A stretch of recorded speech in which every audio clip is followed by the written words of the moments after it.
ኤልያስ እንግዲህ ሀኒ ባለፈው በተናገራት ሀኒ በጣም ከፍቷታል ማለት ነው።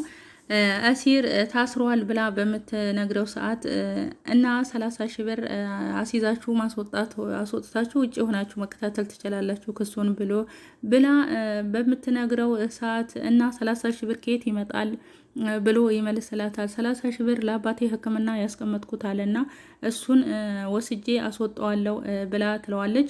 እንዴት ከአባትሽ እሱን ታስበልጨዋለሽ? አባትሽ ህመም ላይ አይደሉም ወይ ብሎ ይላታል። የዚህን ያክል ትወጂዋለሽ ማለት ነው ብሎ በሚላት ሰዓት እንግዲህ ሀኒ ሌላም ተናግረው እሱም ተነጋግረው ካጠገቡ ጥላው ሄዳለች ማለት ነው። በዚህን ሰዓት እሷ ከፍቷታል። እሱም በተናገረው ነገር ጸጽቶት አሁን ደውሎላ ቴክስት ተደራርገው እንዲገናኙ አድርጓል ማለት ነው። ሰላም ሰላም፣ ውድ ቤተሰቦቼ የምወዳችሁ የማከብራችሁ እንዴት ናችሁ? ልጅ ሰላም ናችሁ ወይ? ለዚህ ቻናል አዲስ የሆናችሁ ሰብስክራይብ በማድረግ ቤተሰብ የሆኑ ነባሮች ደግሞ ላይክ፣ ሼር፣ ኮሜንት አስተያየታችሁ እንደተለመደው እንዳይረሳ ማለት ነው። እንግዲህ ሀኒ ኤልያስ ሀኒን አስከፍቷታል። ሀኒ አሁን ላይ ከፍቷታል። እሱም ከደሴ ድረስ እሷን ብሎ ነበር እየመጣው። በመምጣቱም እንግዲህ አሲርን ከእስር ቤት በማስወጣቷ እሱም ተናዶባታል። አሲርን እንዳፈቀረችውና እንደወደደችው አድርጎ ነው የሚያስበው። ለምን ከእስር ቤት አስወጣሽው? ይሄን ያህል ብር ከፍለሽ ከአባቱ በላይ አንቺን አስፈልጠሽ ከአባትሽ በላይ እሱን እንዴት ታስፈልጫለሽ? ብሎ በሚላት ሰዓት እንግዲህ ጓደኝነቱ ለእሷም ነው። ከሷ በፊት እንግዲህ እሱ ነው የሚያውቀው አሲርን ማለት ነው። እናም ተቀጣጥረው ሀኒዬ እንዴት ነሽ? ሰላም ነሽ ወይ? ሰላም ከተባባሉ በኋላ ሀኒ እስካሁን እንደተቀየምሽ ነው ማለት ነው ብሎ ይጠይቃታል። እረ እኔ ምን አስቀየመኝ ብላ ትለዋለች። ሀኒ ታውቂያለሽ፣ እኔ እኮ ለችኩል ነኝ ብሎ በሚላት ሰዓት ችኩልም ብትሆን አስበህ የምትናገረውን ታውቃለህ፣ አስበህ እንደሆነ የምትናገረውን ታውቃለህ ብላ ትለዋለች። እና ሀኒ ለተናገርኩት ነገር ይቅርታ ብሎ ይላታል። ኤልያስ ለዚህ ነው ቴክስት ደጋግመህ ስታደርግልኝ የነበረው ይህን ልትለኝ ነው ብላ ትለዋለች ማለት ነው። ሀኒ እባክሽን እሺ ላጠፋሁት ነገር ይቅርታ ብሎ ይላታል። የተናገርከኝ ነገር እኮ ልብ አልፎ አጥንት ይሰብራል ብላ ትለዋለች ማለት ነው። እና ምን ላድርግ ሀኒ እኔ እቀናለሁ ብሎ በሚላት ሰዓት እኔ እናንተ ምንም አይነት ግንኙነት የለንም፣ በእኔ ላይ የመቅናት መብት የለህም ብላ ትለዋለች ማለት ነው። ሀኒ ግን ምን ሆነሻል? የድሮዋ ሀኒ አይደለሽም ብሎ ይላታል። አዎ የድሮዋ ሀኒ የምታቀኝ ሀኒ በአባቷ እቅፍ ተኝታ ዓለም ሙሉ የሚሆንላት ነች። አሁን ላይ የምታያት ሀኒ ግን አባቷ ሞት አፋፍ ላይ ሆኖ ሰው ሁሉ ችግሯን የማይረዳት ሀኒ ነች ብላ ትለዋለች። እባክሽ ሀኒ ለምን እንደዚህ ትሆኛለሽ? ምን ማለት ነው ብሎ ይላታል። አሁ እንደዚህዋ ሀኒን የአሁኗ ሀኒ እኔ ነኝ ብላ ትለዋለች። አሁን በችግሬ ላይ ሌላ ችግር አትፍጠርብኝ እባክን ኤልያስ ተወኝ ብላ እንግዲህ ከፍቷት እያለቀሰች ካጠገቡ ትሄዳለች ማለት ነው። ሀኒ እንግዲህ ኤልያስን አሲርን ልክ እሱ እንዳፈቀረችው ወይም እንደወደደችው አድርግቶ ነው የሚያስበው። ሊቁኑ እኮ ጭራሹኑ እናንተ ነበራችሁ፣ እኔ ያደረኩትን እናንተ ነበራችሁ ማድረግ የምትችሉት፣ ጓደኝነታችሁ ለእናንተ ነበር ብላ ትለዋለች። አዎ ከሷ በፊት የሚያውቁት የጓደኝነታቸው እነሱ ማድረግ የሚችሉትን ነው እሷ ከእስር ቤት አስፈትታ ያስወጣችው። እና ይሄንን ብላው እንግዲህ ከፍቷት ካጠገቡ ጥላው ሄዳለች ማለት ነው። ምላሴና ፍቅር እንግዲህ ፍቅር ምላሴ ቤት ሄደው ምላሴ መንገድ ላይ እየሸኛት እያለ ስለ ሀኒ ይጠይቃታል። እንዴት ነው ከሀኒ ጋር ተቀራረባችሁ አይደል እንዴ ብሎ ይላታል። አዎ ከሀኒ ጋር ተቀራርበናል፣ በጣም ጥሩ ልጅ ነች ብላ ትመልስለታለች። ሀኒ አዎ በቃላት የማትገለጽ ነው ብሎ ምላሴም ይመልስላታል። አዎ እኔም በቅርብ ጊዜ ነው ያወቋት፣ በጣም መልካም ልጅ ነች ብላ ትለዋለች። ግን ትምህርት አትማሪም እንዴ? ቤት እኮ ሳይሽ ደነገጥኩ ብሎ ምላሴ ፍቅርን ይጠይቃታል። ለትምህርት እኔ ብዙም አይደለሁም ብላ ትለዋለች። ማለት ብዙም አይደለሁም ማለት ብዙ አይደለሁም ማለት ለትምህርት ፍላጎት የለኝም ብላ ትለዋለች። እንዴ ሰው ለምንድነው በእውቀት ላይ የሚያሾፈው ብሎ እሱም ይላል። እንዴ ገባህ? መጀመሪያ እኮ እውቀት ሳይሆን የሚቀድመው ለህይወት አስፈላጊ የሆኑት ነገሮች መኖር አለባቸው ብላ እሷም ትለዋለች። ማለት እንዴት እንደዚህ ያልሽኝ ብሎ ይላታል። እኔ እናቴ ሞታብኛለች። እናቴ ከሞተችብኝ ጀምሮ ትምህርት መማር ነው ያስጠላኝ፣ ህይወት ሁሉ ከብዳኛለች ብላ ትለዋለች። እኔ ስለ እናትሽ ስለ ሀዘንሽም ጠለቅ ብዬ ባላ ግን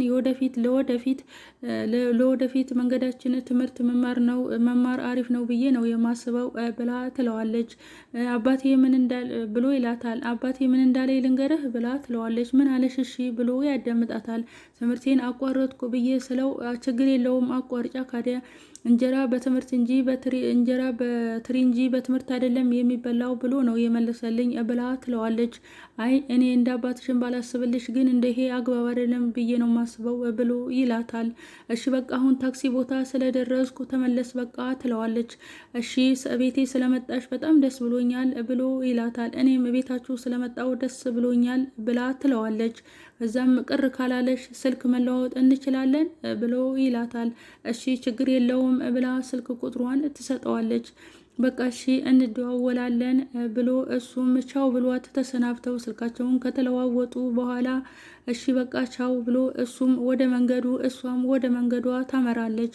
እንግዲህ ምላሴ ፍቅርን በጣም እንትን ብለዋታል ማለት ነው።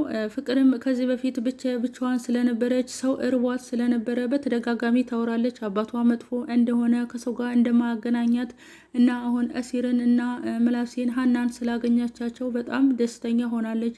ሰው ተርቤ ነበር፣ አሁን እናንተን ስላገኘው ደስ ብሎኛል ብላ እንግዲህ ደስታዋን እየገለጠች ነው። ኤልያስ እና አሲር እንግዲህ አሲር ትናንትና ታረቀኝ ቢሮ እኮ ምን ሆነ ነው ደብሮሃል ብሎ ሰላም እያለው ሰላምታውንም ራሱ ሊቀበለው አልቻለም። አላቅልህም ወደዛ ብሎ ነው ያለው። እንዴ ምን ሆነ ነው ኤልያስ? ቆይ ምን አድርጌ ነው? ምን አስቀይሜህ ነው? ትናንትናም እኮ ታረቀኝ ቢሮ አግኝቼ ደብሮሃል፣ ምንድነው እሱ ያጠፋሁት ነገር አለ እንዴ ብሎ ኤልያስን አሲር ሲጠይቀው አላቅልህም ምንም ነገር እንዳትለይ ስራህንማ ታውቀዋለህ ብሎ ይለዋል። እንዴ ምንድነው እሱ ያደረግኩት? አንተ እኮ በጣም ጥሩ ሰው ነው። አንተና ታረቀኝ እኮ ናችሁ እንደ ወንድም አድርጋችሁ እየተቀበላችሁኝ ብሎ ይለዋል።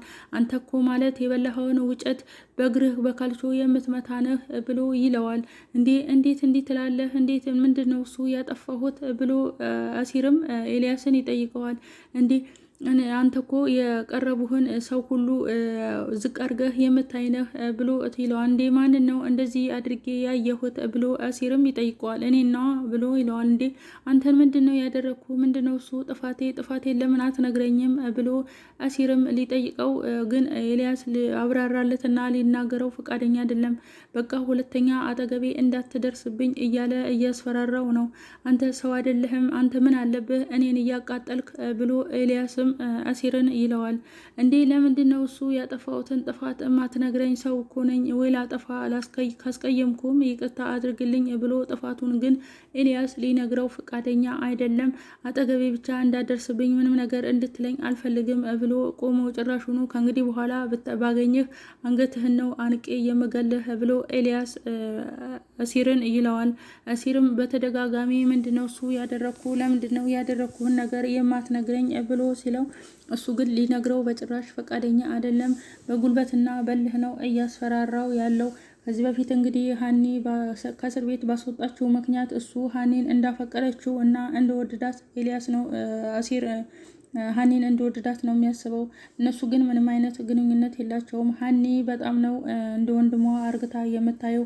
ጠዋት የወጣች ማታ ስራ ስለምትገባ በዚህን ሰዓት እሱ አሲር ከአባቷ ጋራ በሚሄዱበት ቦታ አባቷን እየያዘ ስለሚሄድላት እቤትም ቁጭ ብሎ ስለሚጠብቅላት በዚህ ምክንያት ሀኒ አሲርን ትወደዋለች።